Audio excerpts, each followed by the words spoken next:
ó tún ti ṣẹlẹ̀ ó tún ti ṣẹlẹ̀ ọ̀rọ̀ kidnapping tí Sunday Igboho sọ pé kó parí rèé ó tún ti ṣẹlẹ̀ òun ló tún ṣẹlẹ̀ báyìí comedian David Uwakwe also known as MC Dave ni wọ́n jí gbé adẹ́rìn-pòṣónú tí wọ́n ń pè ní David Uwakwe MC Dave ni wọ́n jí gbé láàrin òru ní nǹkan bíi 2 a.m. ní Port Harcourt tí àwọn kidnappers wọ́n ń béèrè 25 million naira gẹ́gẹ́ bíi ransom.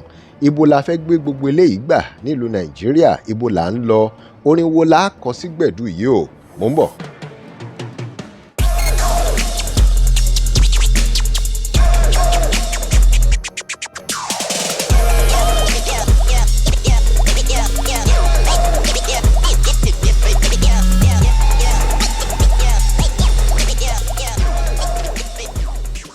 Welcome to DIGINAIJA, where we'll bring you the latest stories. Remember to like, share, and follow us. But this time around, I need you to share this message. It is very important. People must hear about it. The government must hear about it.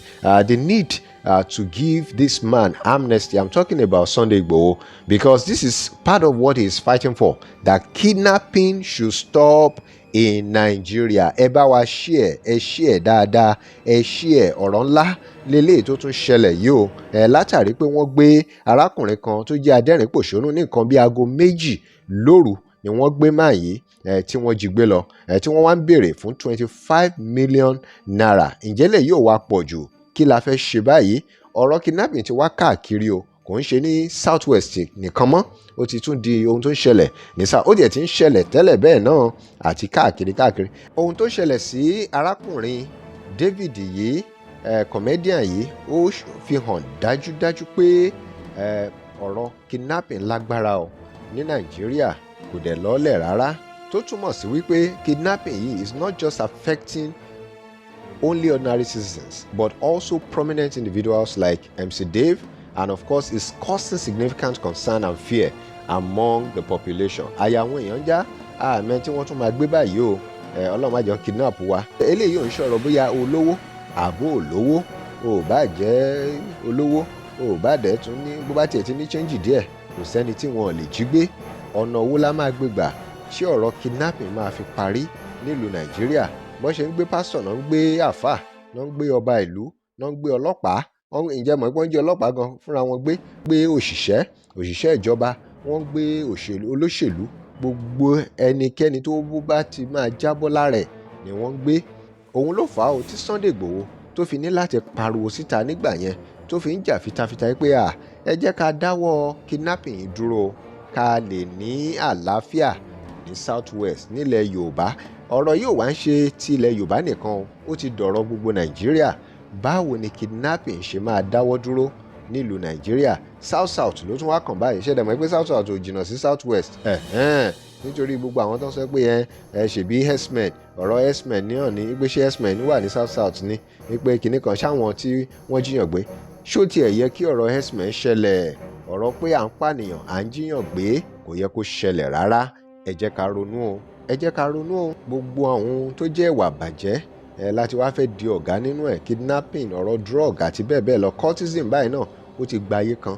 Gbogbo àwọn ọmọ kéékèèké, young boys and girls without attending higher institution have become cultists. Wọ́n ti dá cultism sílẹ̀ ní street káàkiri ládùúgbò, Ìkòròdú, Àjà, gbogbo ẹ̀ bẹ́ẹ̀ lọ.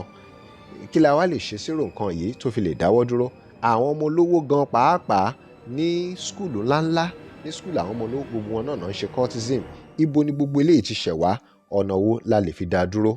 Ara nǹkan tí Sunday Igboho ń jà fún náà rèé wípé kí ọ̀rọ̀ security issue kó lè dán mọ́rán, particularly in the southwest region of Nigeria. He has been an advocate for the protection of local communities against criminal elements, including kidnappers. His efforts have acquired both support and controversy. Báwọn kan ṣe ń support làwọn kan sọ pé kí ló ń ṣe é, pé wọ́n lò ní, wọ́n fẹ́ fi ṣòṣèlú ní, igbá kan àwo kan. Àmọ́ ohun tó dunni lọ́kàn ni pé a ṣiṣẹ́ lórí àwọn ọ̀rọ̀ kidnapping yìí àti gbogbo àwọn ìwà bàjẹ́ tó ń lọ nílùú. Kí ló ṣẹlẹ̀? Ẹ jọ̀ọ́ ẹ bá wa dá sílẹ̀. Gbogbo èèyàn ló ń bẹ president wa, ààrẹ wa, pé ẹ jọ̀ọ́ ẹ bá wa fún arákùnrin yìí ní amnesty kó lè padà sílé sí Nàìjíríà tàbí kó lọ bá àwọn ẹbí ẹ̀ nílùú Germany.